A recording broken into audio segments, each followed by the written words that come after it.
Bachcho, welcome back to RGPV Rumors. So this video is specifically for students from first year. So जिन बच्चों ने अभी अभी first year में admission लिया है एंड ऐसे बहुत सारे बच्चे हैं, क्योंकि हमने ये चैनल जब बच्चों का सेकेंड सेम स्टार्ट हो रहा था तब स्टार्ट किया था. सो ऐसे बहुत सारे बच्चे होंगे कि जो ये वीडियो व्यू कर रहे होंगे जो अब सेकेंड ईयर में आ चुके हैं. सो आपसे हम्बल रिक्वेस्ट है बेटा, जूनियर्स के सामने इंप्रेशन भी सेट हो जाएगा. इफ़ पॉसिबल अपने अपने जूनियर से अगर आप ये वीडियो देख रहे हैं तो शेयर कर दीजिए. एंड अगर वो बच्चे जो फर्स्ट ईयर में या फर्स्ट सेम में जो ये वीडियो देख रहे हैं वो प्लीज़ अपने फ्रेंड्स से शेयर कीजिए, because this is the complete road map journey of first year में. फर्स्ट ईयर स्टार्ट हो चुका है, आपको कुछ कुछ आइडिया मिल गया होगा, लेकिन आगे क्या कैसे करना है, कैसे प्रैक्टिकल्स देने, कैसे आरजीपीवी का एग्जाम लिखना है, ये सब कुछ आपको इस वीडियो में बताया जाएगा. नॉट जस्ट कि एग्जाम कैसे लिखना है, ये कैसे लिखना है, लेकिन और भी ऐसी बहुत एक्स्ट्रा करिकुलर एक्टिविटीज़ है स्पेसिफिकली फर्स्ट सेम में. अभी तक जितना आपको अभी सब बच्चों का 1 सितंबर से ये कॉलेज स्टार्ट हुआ होगा मोस्ट प्रोबेबली. सो अगर आप सबने आरजीपीवी यूनिवर्सिटी में एनरोल किया है, so this is a very very very important video to understand कि कैसे कॉलेज में एडमिशन लेने के बाद it's not just about knowing the college और it's not just about studying the curriculum, लेकिन it is more about to understand every step, ताकि आप सही टाइम पे सब चीज़ें कर सकें. सो अगर सेकेंड ईयर वाले बच्चे देख रहे हैं तो बेटा बहुत लेट हो गया है, कोई प्रॉब्लम नहीं है. अब अपन सेकेंड ईयर का रोड मैप तो आपके लिए बनाया था, वो आप जाके चैनल पे चेक करो. लेकिन डेफिनेटली ये वाला रोड मैप आप अपने फर्स्ट ईयर के जूनियर्स के साथ शेयर करो. एंड अगर इस रोड मैप में आपको ऐसा लगता है कि मैडम ने कुछ मिस कर दिया, आपके खुद के ही बेटा पर्सनल एक्सपीरियंस हो सकते हैं, तो सेकेंड ईयर वाले बच्चे do share your comments of the personal experiences जिन पे और हम फर्स्ट ईयर के बच्चों को हेल्प करके वीडियो बना सकते हैं. So do share your suggestion. पर तब तक के लिए जितना कुछ पॉसिबल हो सकता था फर्स्ट ईयर के लिए सब कुछ इस पर्टिकुलर वीडियो में ऐड किया है. सो फर्स्ट ईयर जो होता है वो हमारी लाइफ का वो ईयर होता है जो एक हनीमून पीरियड होता है कॉलेज में. ये आपको अभी नहीं समझ में आएगा, लेकिन अगर आप सेकेंड ईयर वाले बच्चों से पूछोगे तो वो यही बोलेंगे, भाई फर्स्ट ईयर बहुत बढ़िया है, फर्स्ट ईयर में ज़्यादा अच्छा है, जो इन्जॉय करना है कर लो, सेकेंड में तो आते ही वाट लग जाएगी, है ना. तो बेटा ये सही बोलते हैं. तो फर्स्ट ईयर जो होता है वो हनीमून पीरियड होता है. रीजन बीइंग क्योंकि फर्स्ट ईयर में जो कॉम्प्लेक्सिटी होती है और सब ब्रांचेस के साथ एक जैसा बिहेवियर होता है, किसी को कोर सब्जेक्ट नहीं पढ़ना होता है. सो हो सकता है अभी आपने किसी बच्चे ने सीएस में एडमिशन लिया हो, किसी ने एआईएमएल में, किसी ने इलेक्ट्रॉनिक्स में, किसी ने मैकेनिकल में, किसी ने सिविल इंजीनियरिंग में, किसी ने डेटा स्ट्रक्चर्स में एंड सो ऑन. सो पूरे मध्य प्रदेश में जितने भी कॉलेजेस हैं आरजीपीवी से एफिलिएटेड, उन सब में ऑलमोस्ट द ब्रांचेस जो हैं वो सेम है, सबका कोर्स सेम है, सबका पैटर्न सेम है. But it could be college में थोड़ा बहुत वेरिएशन हो सकता है, लेकिन अल्टीमेटली सबके लिए RGPV is same. So RGPV सबके लिए खुशखबरी भी वही सुनाएगी और बैंड भी सबकी वैसी बजाएगी. So why am I saying first year एक हनीमून पीरियड है. इसका ये मतलब नहीं है कि हनीमून पे सिर्फ इंजॉय करना है. इसका ये मतलब है कि comparatively two second third fourth year, first year में लोड कम होता है. तो जो चीज़ें हम ये प्लान करते हैं कि अरे यार कर लेंगे सेकेंड ईयर में, वो अगर हम फर्स्ट में ही करके रख लें सो सेकेंड ईयर में इतना ज़्यादा लोड नहीं होता है. सो आई टेल यू हाउ. उसके पहले आई टेल यू कि हमें इस वीडियो में हम क्या क्या डिस्कस करेंगे. So welcome all of you. जितने भी बच्चे हैं जो फर्स्ट ईयर के हैं वो हमारे चैनल पे डेफिनेटली न्यू होंगे, उनके लिए अभी तक सिर्फ एक ही वीडियो आया था जो कि था secrets about the college. So this is the second video for all the first year students. So welcome dear subscribers to RGPV rumours. RGPV rumours क्या है? आरजीपीवी र्यूमर्स इज नॉट कि जस्ट हमें college के बारे में, RGPV university के बारे में र्यूमर फैलाना है. RGPV rumours is a one shot channel जहाँ पे आपके कॉलेज से रिलेटेड जितनी भी चीज़ें, right from the day you enter the college till the day you would leave the college, वो सब कुछ आपको आरजीपीवी र्यूमर्स पर बताया जाएगा. तो अभी तक अगर आपको नहीं पता है आरजीपीवी र्यूमर्स पर क्या होता है वो मैं आपको आगे बताने वाली हूँ. लेकिन अभी तक अगर आपने चैनल को सब्सक्राइब नहीं किया है बच्चों तो प्लीज़ सब्सक्राइब कर लो, क्योंकि हर इंपॉर्टेंट अपडेट को चैनल पे बेल नोटिफिकेशन से आपको मिल जाएगी.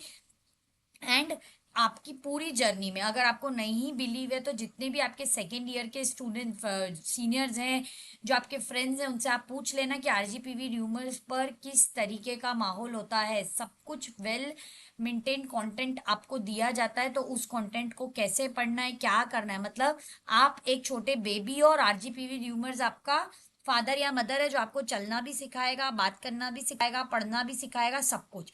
सो उसके लिए सब्सक्राइब करना इट्स वेरी नेसेसरी। सो अभी तक अगर आपने चैनल पे आप न्यूली विजिट कर रहे हो तो बेटा do subscribe the channel and bell notification on कर लेना, ताकि जितनी भी वीडियोस बने आप लोगों के लिए आपको मिलती रहेंगी। सो अभी आप सब बच्चे जितने भी फर्स्ट ईयर के होंगे सब लोग किस में होंगे, फर्स्ट सेमेस्टर में। ऑलमोस्ट सबको कॉलेज जाते जाते 10 से 11 दिन हो गए होंगे। बहुत ज्यादा मजा आ रहा होगा अभी तो, क्यों? क्योंकि कलर ड्रेस में कॉलेज जाना है। हो सकता है कुछ कॉलेजेस में ड्रेसेस है लेकिन अभी बच्चों को नहीं मिली, और हो सकता है किन्हीं कॉलेजेस में ड्रेसेस डे वंस हैं। सो बेटा फर्स्ट ईयर जो होता है वो एक लाइफ का सबसे ज्यादा ऐसे बोल सकते हैं ना हसीन ईयर होता है। रीजन बीइंग नॉट जस्ट कि कॉलेज में पहले पहले जाते हैं, बट एक्चुअली जो आप स्कूल में थे, स्कूल से जब आप कॉलेज में मूव आउट करते हो तो आपका वर्ल्ड पूरा डिफरेंटली चेंज हो जाता है। तो first year very very happening period of life.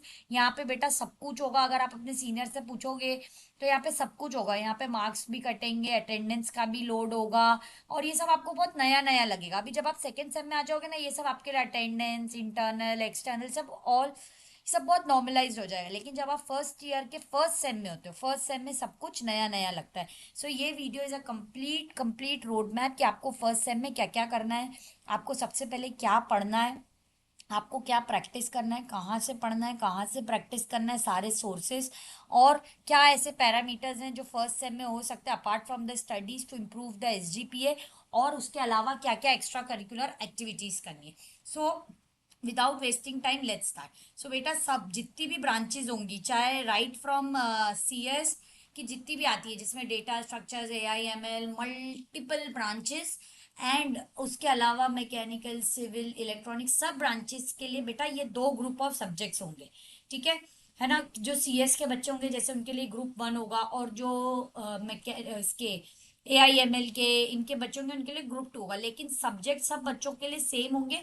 जिन बच्चों का अभी ग्रुप 1 है उनका सेकेंड सेम में ग्रुप 2 हो जाएगा, जिनका अभी ग्रुप 2 वाले सब्जेक्ट्स है उनका सेकेंड सेम में ग्रुप 1 वाले सब्जेक्ट्स हो जाएंगे, और कोई भी डिफरेंस नहीं है। सो आइडियली पूरे फर्स्ट ईयर में सबको सब्जेक्ट सारे पढ़ने, ऐसा कुछ नहीं है कि एआईएमएल वाली ब्रांच ग्रुप 2 पढ़ लेगी तो उन्हें 1 में नहीं जाना पड़ेगा, या 1 पढ़ लेगी तो उन्हें 2 में नहीं जाना पड़ेगा, या सीएस वाली ब्रांच या डेटा स्ट्रक्चर वाली ब्रांच 2 पढ़ लेगी तो 1 नहीं पढ़ना पड़ेगा, या 1 पढ़ लेगी तो 2 नहीं। बेटा पूरे एक साल में ये सब कुछ पढ़ना पड़ेगा। एंड उसको पढ़ने के लिए आपको बताया जा रहा है, देखो सबसे पहले इंजीनियरिंग केमिस्ट्री। बेटा ऐसा अब आप सब बोलोगे अरे क्या केमिस्ट्री 12th क्लास में पढ़ के तो आए, बट बेटा दिस इज नॉट, इसका एक थोड़ा सा लेवल अप करके ये इंजीनियरिंग केमिस्ट्री होता है। ये इसका सब्जेक्ट कोड है BT101। देन जो M1 सब्जेक्ट है बेटा ये सबके लिए कॉमन है, मतलब through out all the branches बेटा सबको मैथमेटिक्स 1 आएगा, जिसमें इंटीग्रेशन, डिफरेंशिएशन, जिससे आप बिल्कुल दौड़ भाग रहे थे फर्स्ट ईयर में, वो बेटा आपका पीछा तो ना, चुड़ैल कभी पीछा नहीं छोड़ती, बस बेटा ये वही है। सो आप सबसे एक हम्बल रिक्वेस्ट है कि M1 को थोड़ा सा सीरियसली लें, क्योंकि अगर अभी तक भी ऐसे कितने बच्चे हैं फर्स्ट ईयर के जिन्हें नहीं पता, बेटा आरजीपीवी का जो होता है 70 मार्क्स का थ्योरी का पेपर होता है। 70 मार्क्स के थ्योरी के पेपर में आपको 28 मार्क्स लाने ही होते हैं। अगर आपको 28 में इसलिए बोल रही हूँ, 21 इसलिए नहीं बोल रही हूँ, अब बेटा बहुत सारे सेकेंड ईयर के बच्चे के बोलेंगे अरे मैडम गलत क्यों बचा रहे हो बच्चों को, पर बेटा 28 ऑन द सेफर साइड, 21 जो होते पासिंग होते हैं। लेकिन अगर 20 पर वो क्या होता है फिर ग्रेस मिल जाता है, रिपोर्ट कार्ड में लिखा था, इसलिए 28 इज द पासिंग मार्क्स। अगर 28 नहीं आएंगे तो बेटा बैक लग जाएगी, मतलब आइडियली पासिंग इज 21, पर वो लोग ग्रेस लगा देते हैं बहुत सारी चीजें। और बेटा क्या बिल्कुल 21 नंबर है तो क्या 21 नंबर ही लेके आ जाओगे क्या? इसीलिए बफर तो लेके ही चलना चाहिए ना, बैकअप लेके चल रहे थे कि नहीं आरजीपीवी के कॉलेजेस को आईआईटी के साथ पढ़ाई करते करते। बेटा सबसे पहला थॉट तो जिस दिन आपने आरजीपीवी में एंटर किया, अपने को किसी से भी कम समझने की जरूरत नहीं है। ऐसे बहुत सारे बच्चे होंगे यहाँ पर जो आईआईटी के लिए प्रिपेयर कर रहे होंगे, और हो सकता है बच्चों का सिलेक्शन नहीं हुआ और उन्होंने आरजीपीवी का कोई कॉलेज ज्वाइन किया, तो मन छोटा करने की जरूरत नहीं है। इसलिए नहीं कि आरजीपीवी का कॉलेज बिल्कुल आईआईटी से compete कर रहा है, पर बेटा आप अपने मन में बिठा लो कि आप जहाँ पे बैठे हो वो आपका आईआईटी है। सपोज कोई बच्चा भोपाल के एलएनसीटी में बैठा है तो बेटा वो आईआईटी एलएनसीटी में बैठा है क्योंकि उसने इक्वल एफर्ट दिया आईआईटी वाले बच्चे के साथ। एंड आईआईटी के पास तो बेटा सिर्फ 10,000 ही सीट है। सो पूरी, अब बताओ आरजीपीवी में नहीं नहीं करके 10 से 12 लाख बच्चे होंगे, तो 10,000 सीटों में 10 से 12 लाख बच्चे फिट हो सकते हैं क्या? नहीं हो सकते। इसीलिए बेटा अगर अभी तक भी जिन बच्चों को बहुत गम है इस बात का कि हमें आईआईटी नहीं मिला, तो बेटा जिस भी कॉलेज में हो ना, आप अपने आप में एक आईआईटी में हो, because you gave an effort to reach till there, and due to circumstances वो आपको नहीं मिला। लेकिन इसका ये मतलब है क्या कि आपका माइक्रोसॉफ्ट में प्लेसमेंट नहीं होगा या आपका गूगल में प्लेसमेंट नहीं होगा? बेटा 110% होगा, वो भी मैं आपको बताऊंगी कैसे होगा। बस आपको बातें माननी है, कनेक्टेड रहना है और सब कुछ समझना है एक एक करके और अंडरस्टैंड करना है। सो बेटा देखो, आरजीपीवी का जो पेपर होता है थ्योरी मार्क्स का, वो 70 मार्क्स का होता है। 70 मार्क्स में से 21 मार्क्स पासिंग रहते हैं, लेकिन बफर के लिए बेटा सब बच्चों को एटलीस्ट 28 मार्क्स का तो लिख के ही आना चाहिए, क्योंकि कोई भी क्वेश्चन में फुल मार्क्स नहीं आते। ईच क्वेश्चन 7 मार्क्स होता है एंड टोटल 10 क्वेश्चन आते हैं। तो 10 × 7 70 मार्क्स का पेपर होता है, जिसमें आपको 10 क्वेश्चन करके आने होते हैं और हर क्वेश्चन 7 मार्क्स का होता है। तो बेटा एक एवरेज हर क्वेश्चन 5 नंबर का भी लिख के आओगे, या चलो 4 नंबर का भी लिख के आओगे, तो भी 40 नंबर तो बना पाओगे ना? या चलो, तो बेटा इसीलिए ऐसा नहीं करना है कि हर पेपर में सिर्फ 2 नंबर, हर क्वेश्चन में 2 नंबर का लिख के आ जाना तो 20 ही नंबर आ रहे हैं और बैक लग रही है। तो बेटा जो बैक का सिस्टम होता है वो क्या होता है, आपके सीनियर्स ने आपको बता ही दिया होगा या आप लोगों को पता ही होगा। बैक मतलब उस सब्जेक्ट पे जैसे हमें स्कूल में सप्लीमेंट्री आती थी, बस बेटा सप्लीमेंट्री आ जाना या फेल हो जाना, है ना? अब बेटा अच्छा लगेगा, कॉलेज में पहले पहले एंटर करते ही फेल हो गए, थोड़ा बेटा एक आध दो सेमिस्टर निकाल तो लो। इसीलिए, और बेटा गलती, अभी नए नए आते हो कॉलेज में, नई नई क्लास में नई नई क्रश बनती है, नई नई सेटिंग होती है, तो अच्छा लगेगा क्लास में सब बोलेंगे अरे यार अजय को तो बैक आ गई, अरे यार अभिषेक को तो बैक लग गई, अरे यार नेहा को तो एटी केटी आ गई, सप्लीमेंट्री आ गई, बैक आ गई। बेटा अच्छा लगेगा नेहा को? Obviously not. इसीलिए बेटा आप लोग सब फोकस करेंगे कि एटलीस्ट सब बच्चों को 40 to 50 एवरेज मार्क्स आ पाए 70 मार्क्स के पेपर में। और उन सब के जो सब्जेक्ट्स है, थ्योरी सब्जेक्ट का पेपर बेटा ये 5 5 सब्जेक्ट का होता है।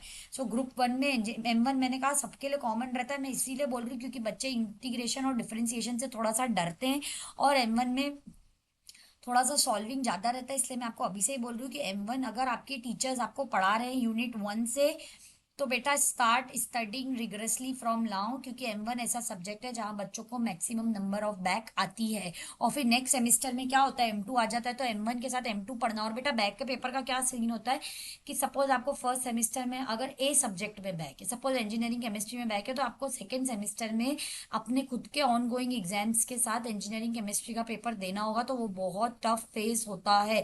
सब पेपर साथ में दे लेना, इसीलिए आपको अभी से ही समझा रही हूँ M1 पे थोड़ा सा ज्यादा ध्यान दे, वो सब बच्चों के लिए।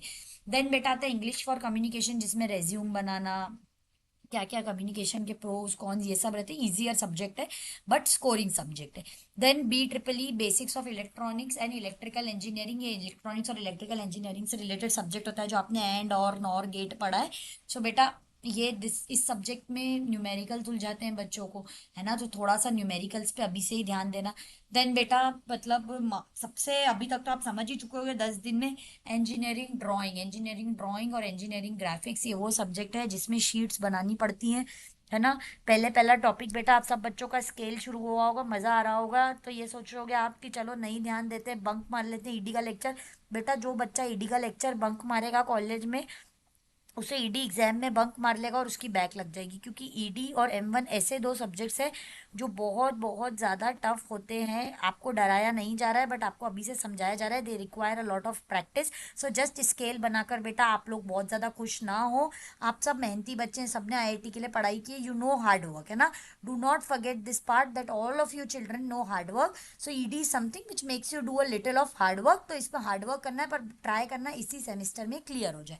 बेटा उसके अलावा जो ग्रुप 2 है, जैसे सपोज AIML वाली जो ब्रांचेज है उनको AIML डेटा स्ट्रक्चर, उनको सब्जेक्ट्स होंगे इंजीनियरिंग फिजिक्स। बेटा this is the same physics जो आपने 11th 12th में पढ़ा है, बस उसका एक अपग्रेडेड वर्जन है। M2 अभी किसी भी बच्चे को नहीं होगा, क्योंकि M2 की जगह M1 है सारे ग्रुप्स में। और बेटा then comes basic mechanical engineering, ये BME सब्जेक्ट है, this is moreover learning machines कैसे काम करती हैं। ये बेटा ये आपको कोर सब्जेक्ट सबको पढ़ाया जाता है। अब कुछ बच्चा AIML या CS के बच्चे बोलेंगे मैडम हमारे को तो, हमने तो मैकेनिकल नहीं लिया था, फिर हम ये क्यों पढ़े? बट बेटा फर्स्ट सेमिस्टर में बेचारे मैकेनिकल और सिविल वाले बच्चों को भी तो कंप्यूटर पढ़ना पड़ता है ना, तो it is a core subject for all branches. First semester में सब कुछ सेम होता है, कोई भेदभाव नहीं होता। देन बेसिक सिविल इंजीनियरिंग, बेटा इसमें भी सारी सिविल की चीज़ें इंक्लूडेड हैं, जिसमें सिविल में कैसे सीमेंट बनता है, कैसे ब्रिक्स बनते हैं। बेटा ये इजियर सब्जेक्ट है, बट इसका जो पेपर है वो थोड़ा सा टफर साइड पे आता है, इसलिए थोड़ा सा ध्यान देना है। बेसिक कंप्यूटर इंजीनियरिंग में तो बेटा कंप्यूटर क्या होता है, डेटाबेस क्या होता है, नेटवर्क क्या होता है, सिक्योरिटी क्या होता है, ये सब चीज़ें। एंड बेटा इन दोनों ग्रुप्स के साथ साथ बच्चों को होता है मैन्युफैक्चरिंग प्रैक्टिसेस, जो एक लैब का सब्जेक्ट है, इंटर्नशिप अगेन लैब का सब्जेक्ट है, रूरल आउटरीच बेटा आपको कोई ना कोई ऐसा टॉपिक लेना पड़ेगा जिसपे आपको सिर्फ और सिर्फ लैब वर्क होगा। और लैब और सेमिनार लैब होती है।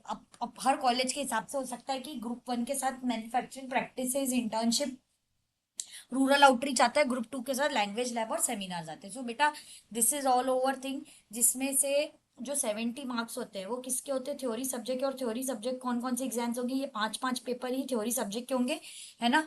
CS वालों को हो सकता है ये हो, AIML को हो सकता है ये हो, मैकेनिकल को हो सकता है ये हो, सिविल को हो सकता है ये हो। इसके अलावा जो 30 मार्क्स होते हैं वो MST, एक्सटर्नल, वाइवा, इनके होते हैं, प्रैक्टिकल के होते हैं। तो आपको बेटा उसका भी मैं आपको बताऊंगी क्या सोल्यूशन है, थ्योरी चैप्टर्स का भी क्या सोल्यूशन है, वो मैं आपको दोनों बताऊंगी, है ना। अब मूव करते कि पढ़ना कहाँ से। सो बेटा अगर आप चैनल पे नए हो तो मैं आपको एक बहुत अच्छी झलक दिखा देती हूँ। देखो बेटा मैंने आपको क्या बोला था, सारे सब्जेक्ट की फुल ऑन प्लेलिस्ट है। जैसे हम एक एग्जांपल लेते हैं इंजीनियरिंग केमिस्ट्री का।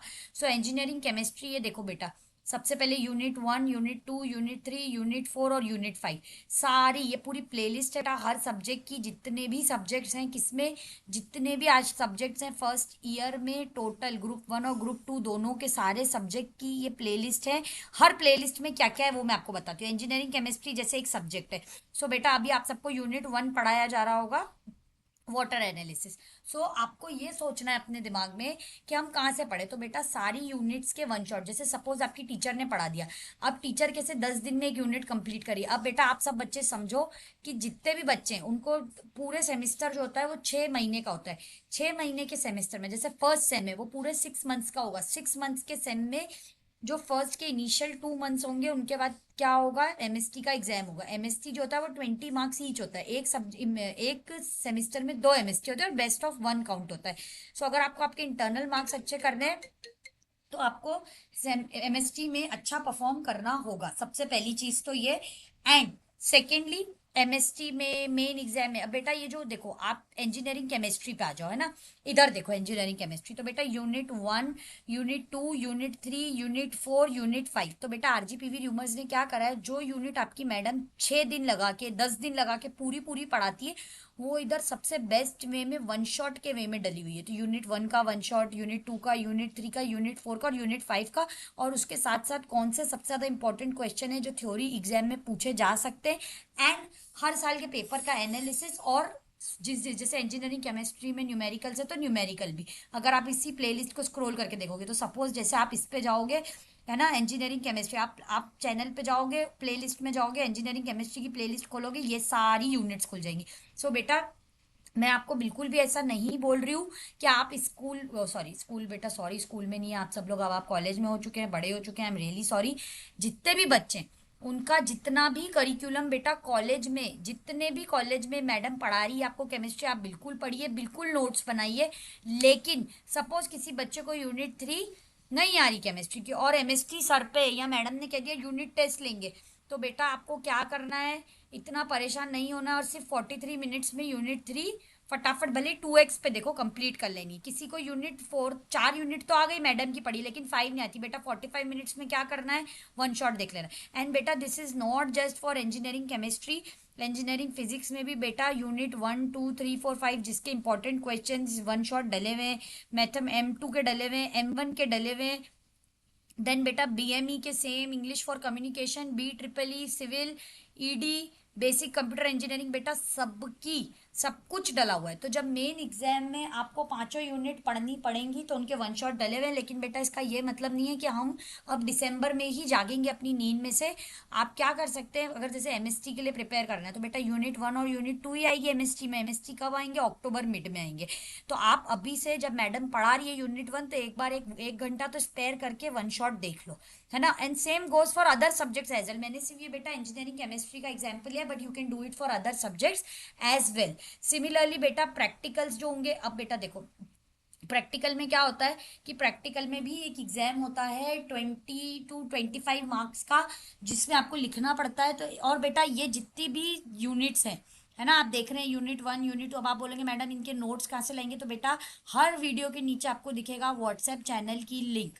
ठीक है। तो सपोज जैसे अगर ये इंजीनियरिंग केमिस्ट्री का जो वीडियो है ये डला है 10 अगस्त को, तो व्हाट्सएप का चैनल ज्वाइन करेंगे और 10 अगस्त देखेंगे जाके 10 अगस्त का डेटा, तो उसमें आपको नोट्स मिल जाएंगे। और आप सबके लिए what I do is WhatsApp channel में I will make a complete folder of each subject, ताकि आपको ढूंढने में परेशानी ना हो। तो बेटा अभी तक अगर बच्चों को नहीं पता है तो प्लीज अपने जूनियर्स से अपने फ्रेंड्स से शेयर कर दो।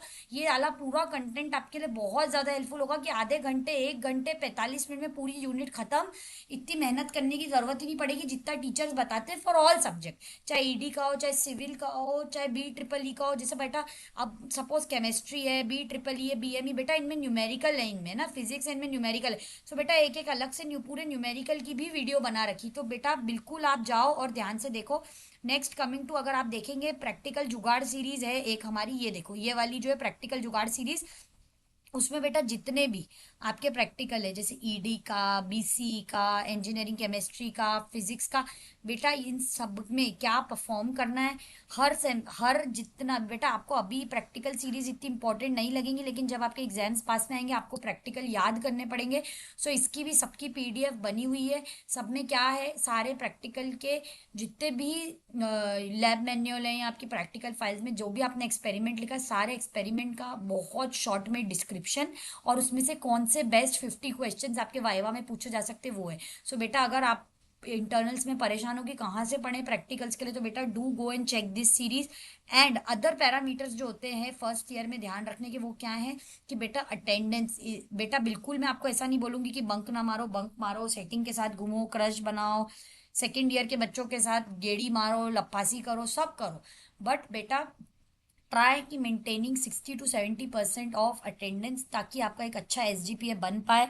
अगर आपको मेरे पर विश्वास नहीं है तो अपने सीनियर से पूछ लो। एटलीस्ट 60% अटेंडेंस मेंटेन करोगे। 75% आई नो आरजीपीवी का क्राइटेरिया, बट बेटा 60 to 70% मेंटेन करना है। भले लैब्स की जो जो अटेंडेंस होती है, अगर बच्चों को लगता है कि अरे लैब बंक कर ली, बट डोंट फॉरगेट लैब की 2-2 3-3 अटेंडेंस मिलती है। सो लैब बंक मत करो। एक आध लेक्चर कभी कर लिया तो ठीक है। एमएसटी होते हैं, 2 एमएसटी होते हैं, एमएसटी 1 और एमएसटी 2। बेटा एक होगा अभी अक्टूबर में और एक होगा नवंबर एंड में, है ना। ए फर्स्ट एमएसटी में सिर्फ 2 ही यूनिट आएंगी, तो आपसे हम्बल रिक्वेस्ट है कि वन शॉट देखकर हर सब्जेक्ट का फर्स्ट एमएसटी में अच्छे मार्क्स ले आओ, ताकि सेकेंड एमएसटी तक मेहनत करने की जरूरत ना पड़े, क्योंकि उसमें 3 यूनिट आती है और ज़्यादा सिलेबस आता है। तो आप फर्स्ट एमएसटी में अच्छे मार्क्स ले आओ, और अच्छे मार्क्स लाने के साथ साथ, अच्छे मार्क्स मीन्स बेटा एटलीस्ट 12 to 15 मार्क्स ले आओ। जितने भी आपको असाइनमेंट्स मिलते हैं, बेटा सबसे बड़ी बात, आप असाइनमेंट भी वन शॉट देख के कंप्लीट कर सकते हो। तो जितने भी असाइनमेंट मिलते हैं वो आपको पांचों यूनिट के सबमिट कर लो, वन शॉट में से देख देख के असाइनमेंट के आंसर लिख लो, नोट्स को देखो और असाइनमेंट के आंसर लिख लो। आपकी जितनी भी प्रैक्टिकल फाइल्स हैं, लैब मैनुअल है, इनको बस कंप्लीट रखो। And apart from that, internals जो होते हैं, इंटरनल्स में एब्सेंट नहीं होना है। बच्चों को लगता है, सीनियर बता रहे यार भाई कुछ नहीं इंटरनल्स में, बेटा अगर इंटरनल्स में एब्सेंट हो जाओगे तो जो इंटरनल मार्किंग होती है कॉलेज के पास भी, बेटा आपके 50 नंबर होते हैं, जिसमें MST, lab manual, practical assignment ये सब होता है।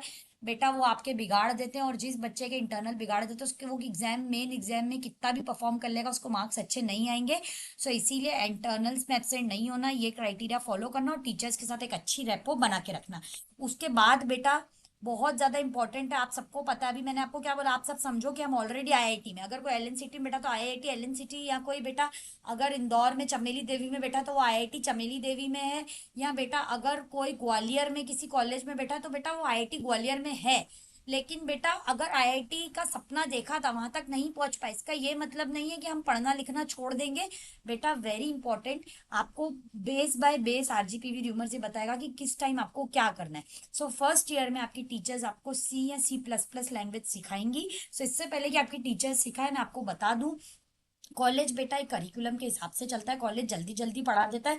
इसीलिए बेटा आरजीपीवी र्यूमर्स ने सब बच्चों के लिए, चाहे सेकेंड ईयर के लिए, फर्स्ट ईयर के, बेटा आप देखो सेकेंड ईयर वाले बच्चे आप टाइम वेस्ट करेंगे C and C++ पढ़ के, आइडियली उन्हें अभी जावा एंड पाइथन पे होना चाहिए। तो बेटा मैं आपको नेक्स्ट ईयर ये कॉन्सिक्वेंस ना फेस करना पड़े, इसलिए हमने एक कोडिंग का बिग बॉस सी लैंग्वेज का स्टार्ट किया है। आपने अभी तक नहीं देखा है बेटा, उसमें 2 ही वीडियोस अपलोड हुए, जल्दी से जाके 2 वीडियोस देखो, ताकि आप क्लास में जब मैडम कोडिंग पढ़ा रही है, क्योंकि बेटा coding is only thing which will get you to placements. Theory का एग्जाम नहीं, थ्योरी का एग्जाम सिर्फ एक अच्छा सीजीपीए बनाने में हेल्प करेगा, लेकिन अगर कहीं प्लेसमेंट चाहिए तो coding is very important. So go and check these videos.